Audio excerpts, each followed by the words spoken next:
স্পষ্টভাবে বলছি, জামাত সমর্থিত ভিসি এবং প্রক্টর পরিকল্পিতভাবে কারচুপি করেছে। সুতরাং স্পষ্টভাবে জানিয়ে দিতে চাই, তারা তাদের কারচুপি কমপ্লিট করে আমাদেরকে অফার করছে, এবার আপনারা আসেন।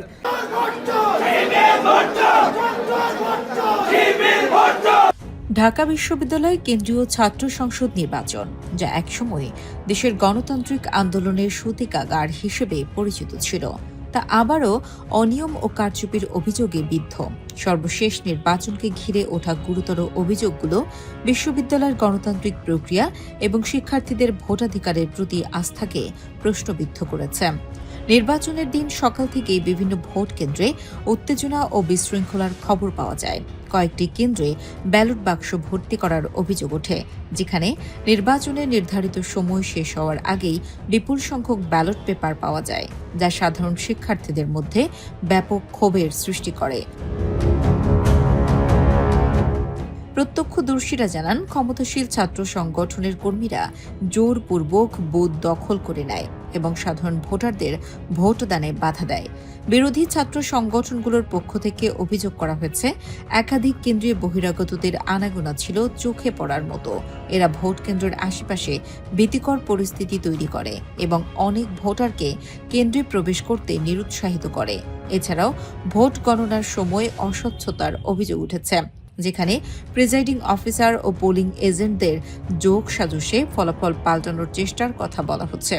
এক শিক্ষার্থী নাম প্রকাশ না করার শর্তে বলেন, আমরা ভোট দিতে এসেছিলাম নিজেদের পছন্দের প্রার্থীকে নির্বাচিত করতে, কিন্তু যা দেখলাম তা সম্পূর্ণ প্রহসন।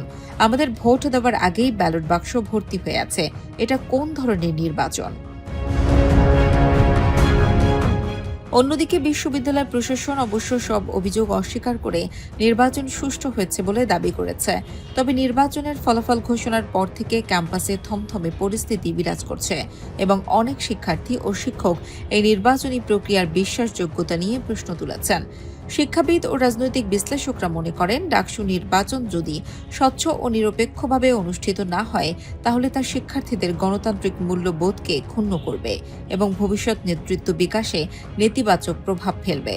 তাদের মতে, এই অভিযোগগুলোর সুষ্ঠু তদন্ত এবং দায়ী ব্যক্তিদের বিরুদ্ধে দৃষ্টান্তমূলক ব্যবস্থা গ্রহণ করা অত্যন্ত জরুরি, যাতে ভবিষ্যতে এমন ঘটনার পুনরাবৃত্তি না ঘটে এবং ডাকসুর হারানো ঐতিহ্য পুনরুদ্ধার হয়।